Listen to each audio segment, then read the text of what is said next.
Mid day মিলে পচা মাংস খাওয়ানোর পর মিড ডে মিলে চাল চুরির অভিযোগ উঠল খোদ প্রধান শিক্ষকের বিরুদ্ধে। জামুরিয়ার বেলডাঙ্গা আদিবাসী প্রাথমিক বিদ্যালয়ের এই ঘটনা।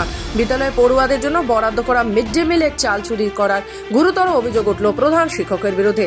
এদিন মঙ্গলবার সেই চাল চুরির বিষয়টি হাতে নাতে ধরে বলে দাবি স্থানীয়দের। আর এই ঘটনাকে কেন্দ্র করে ফের একবার বিক্ষোভ দেখালো স্থানীয়রা। স্থানীয়দের অভিযোগ, এর আগে এই স্কুলে প্রধান শিক্ষক মিড ডে মিলে পচা মাংস খাওয়ানোর অভিযোগ উঠেছিল। বারবার এই ধরনের ঘটনা আতঙ্কিত পড়ুয়া থেকে অভিভাবক সকলে। এই প্রসঙ্গে জামুরিয়ার এসআই দেবজ্যোতি দাস জানিয়েছে, বিষয়টি নজরে এসেছে। চাল খারাপ বলে বাইরে ফেলে দেওয়াও হয়েছে বলে জানিয়েছেন প্রধান শিক্ষক। বিষয়টি খতিয়ে দেখার আশ্বাস দিয়েছেন এসআই। আমাকে কালো গোপ খবর দেয় যে হেডমাস্টার এখান থেকে চাল বার করছে। আমার চাল কেন বার করছে? যে হেডমাস্টার নাকি চাল বিক্রি করা, চাল এই বাইপাসে চাল বিক্রি করছে বলছে। আমার বলছে মেম্বারকে জানিয়েছি, গ্রামের লোককে নাকি বলেছে। আমি তুরন্ত ছুটে আসি মাস্টারটা তখন ছিল। আমি তাকে দেখি, হয় চাল 4 বস্তা এখানে নামা রয়েছে পিছন রেখে, স্কুলের পিছন দিকে। যদি চাল বিক্রি করার কোনো নিয়ম নাই। আজ পর্যন্ত যতদিন আমি মেম্বার আছি বা এর আগেও আছে, কোনোদিন চাল বিক্রি করতে আমরা দেখিনি এইভাবে। কিন্তু চাল এইভাবে বিক্রি করছে। সঙ্গে সঙ্গে মাস্টারটাকে বললাম যে চাল আপনি কেন বিক্রি করছেন, কী জন্য বিক্রি করছেন? হ্যাঁ, আপনাকে কে বলেছে? বলছে না আমি বলেছি। তখন বলছে না আপনি বলেন না, সকলের সামনে বলছে না আপনি কেন বলবেন?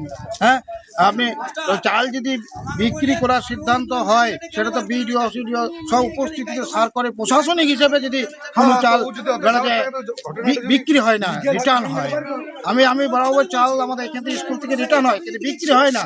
ইনি বলছেন, মাস্টার বলছেন যে বিক্রি করে স্কুলের কিছু কাজে লাগাবো। তো আমি লোয়া বলাটা ছিল এখানে, আমি লোয়া বলাটাকে বন্ধ করছি, বলে তুমি চালটা লিও না খাও।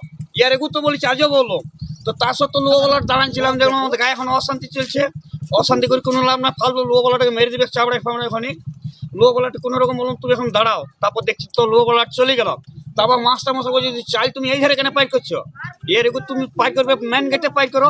এই গেটটা খুলো আছে, ওই গেটটা খুলো আছে, তুমি এই গেটটা কেন পাইক করবে? তোমার যদি দেবার আছে। একদম চুরির মতন করে দেখছি, কারণ বিদ্যালয়ে চাল বিক্রি করার কোনো নিয়ম নেই। সরকারিভাবে বিদ্যালয়ে চাল বিক্রি করার কোনো নিয়ম নেই।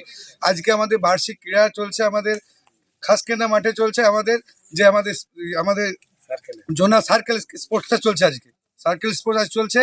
সেই সার্কেল স্পোর্টস আমরা ছেলেদের নিয়ে খেলাতে নিয়ে গেছি।